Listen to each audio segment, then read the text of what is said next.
pimpinlah. Bersiap. Sebelum memulai pelajaran, alangkah baiknya kita berdoa terlebih dahulu. Berdoa dimulai. Berdoa selesai. Memberi salam. Assalamualaikum warahmatullahi wabarakatuh. Baik, waalaikumsalam warahmatullahi wabarakatuh. Baik semuanya, kemarin kita sudah mempelajari tentang asal-usul kata sejarah, lalu ada manfaat, dan ada pula unsur-unsur ya. Nah, sekarang kita mempelajari tentang penelitian dan penulisan sejarah. Oke, nah di materi kali ini kita untuk itu tujuan pembelajarannya itu ada dua. Yang pertama mengidentifikasikan pengertian penelitian sejarah secara umum dan menurut para ahli. Lalu yang kedua menjelaskan metode penelitian sejarah, sumber sejarah, dan penulisan sejarah. Oke, yang pertama itu ada penelitian sejarah. Nah, dalam peristiwa sejarah itu pasti ada urutan. Setiap sejarawan pasti melihat peristiwa sejarah itu dengan menelaah, dengan meneliti. Gitu. Nah, artinya itu peristiwa sejarah itu perlu dikaji. Ya, maka sejarah itu adalah suatu proses interaksi yang terus-menerus antara sejarawan dan fakta yang ada. Nah, untuk itu penelitian adalah usaha untuk menemukan, mengungkapkan, menginvestasi, dan menganalisis suatu fenomena atau kejadian dengan prosedur ilmiah. Yang artinya penelitian sejarah itu terstruktur atau bersifat ilmiah. Lalu tujuan penelitian sejarah itu untuk apa?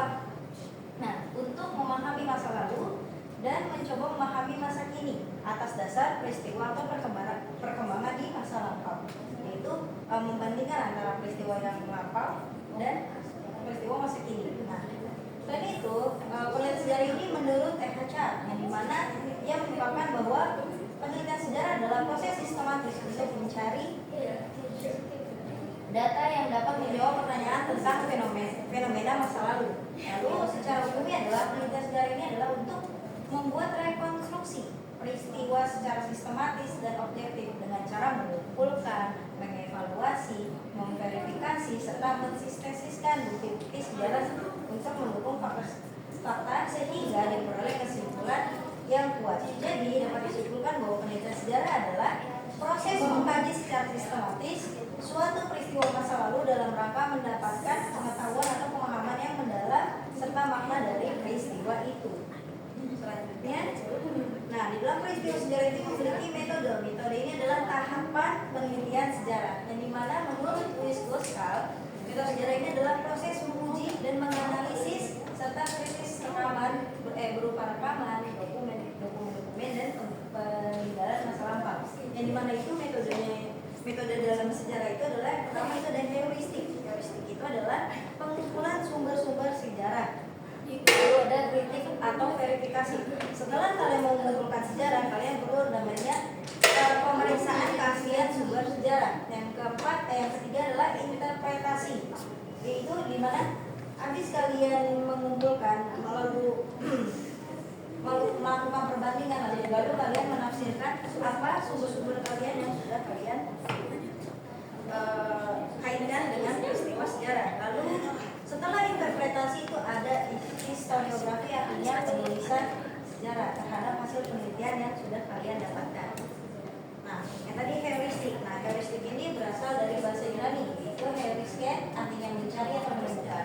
Nah, jadi heuristik ini adalah tahap untuk mencari, menemukan dan mengumpulkan data dari berbagai sumber. Nah, pengumpulan data ini biasanya dilakukan secara studi pustaka atau arsip, atau juga kalian bisa mengunjungi situs-situs sejarah serta melakukan wawancara kepada narasumber.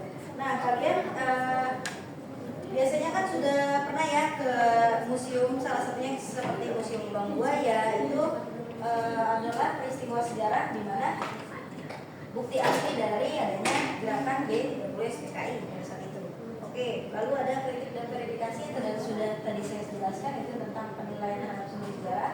Kalian bisa kritik tuh bagaimana kalian memeriksa keaslian sumber, apakah sumber ini benar dengan peristiwa tersebut atau bukan, dengan menguji keaslian atau keabsahan data. Lalu tujuannya untuk apa? Untuk menyeleksi data-data sehingga diperoleh fakta yang benar. Nah, kritik ini terbagi dua, ada kritik eksternal dan ada kritik Nah, biasanya kritik eksternal ini dilakukan menyelidiki aspek-aspek dari luar sumber sejarah, yang dimana kalian bisa nih dengan melihat teks proklamasi semisal. Nah, kalian bisa melihat dalam kritik sumber sejarah ini melihat bahwasanya ada meneliti kertas yang digunakan, lalu tinta atau huruf ataupun usianya.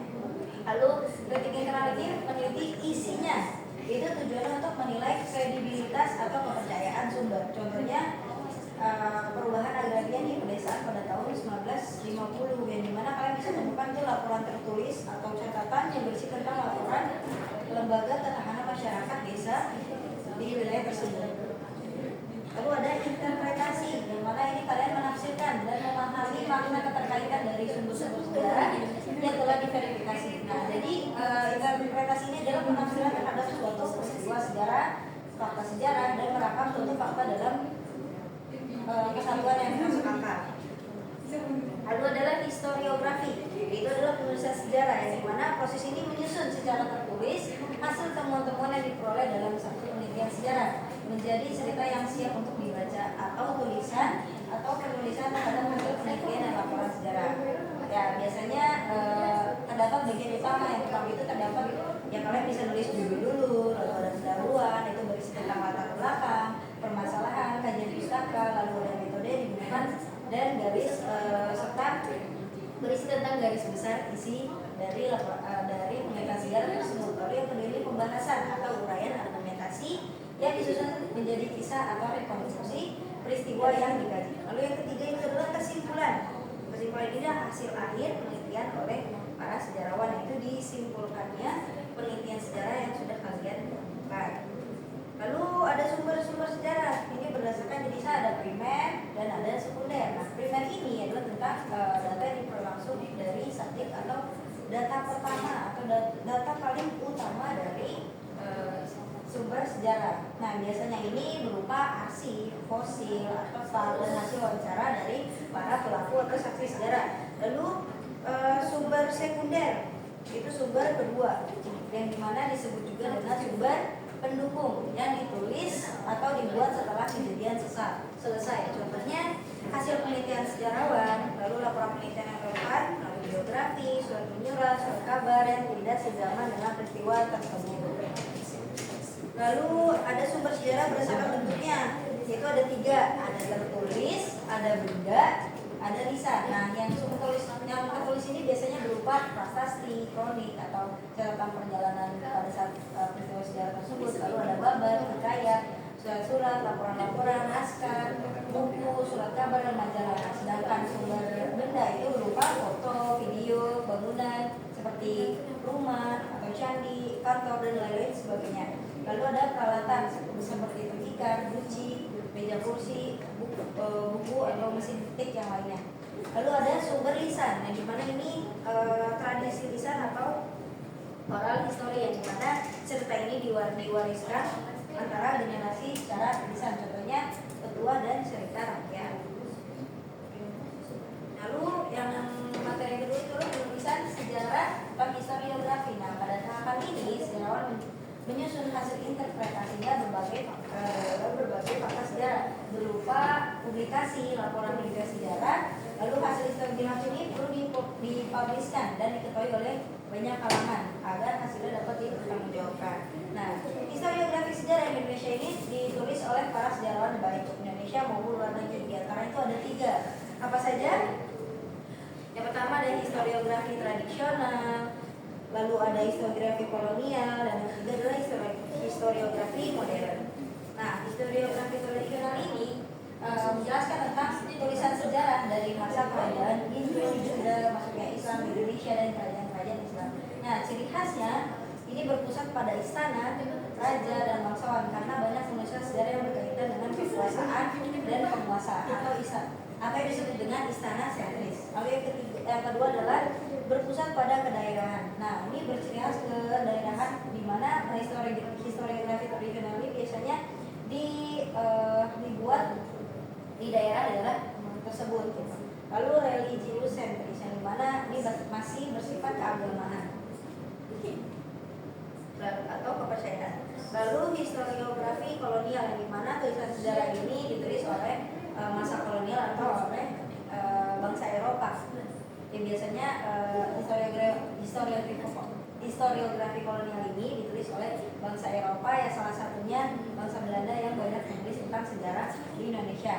Lalu berciri khas apa? Pastinya yaitu Eropa sentris yang memusatkan pada tulisan sejarah tentang berbagai bangsa Eropa yang pernah singgah dan bahkan berkuasa di Nusantara.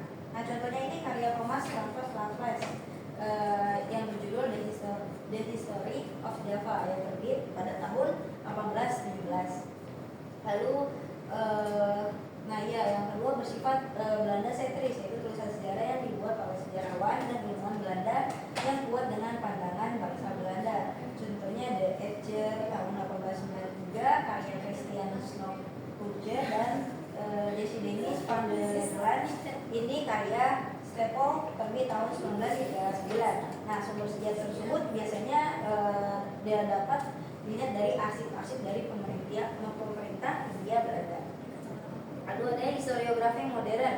Nah, historiografi modern ini disebut juga historiografi nasional karena menurut Sartono Pastorius, seorang sejarawan Indonesia itu menyatakan bahwa tulis sejarah ini menempatkan rakyat Indonesia sebagai pelaku sejarah dari sejarahnya sendiri dengan menempatkan studi kritis. Contohnya itu karya Sartono Pastorius tentang pemberontakan petani di Banten tahun 1888. Nah, ciri khas ini pastinya Indonesia sentris, yang dimana ini untuk membangun nasionalisme, yaitu tidak hanya berpusat pada tokoh-tokoh besar tapi juga menampilkan peran rakyat.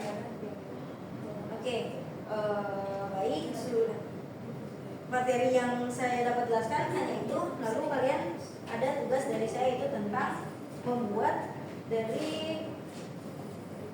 membuat historio tentang penulisan sejarah. Nah, itu ada 3, kalian bebas mau pilih apa saja, mau historiografi tradisional, kolonial atau modern. Nah, kalian bisa cari contoh historiografi tradisional, bisa kalian lihat di studi pustaka atau kalian lihat di internet.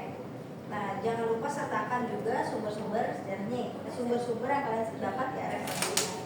Terus juga nanti udah selesai kalian buat,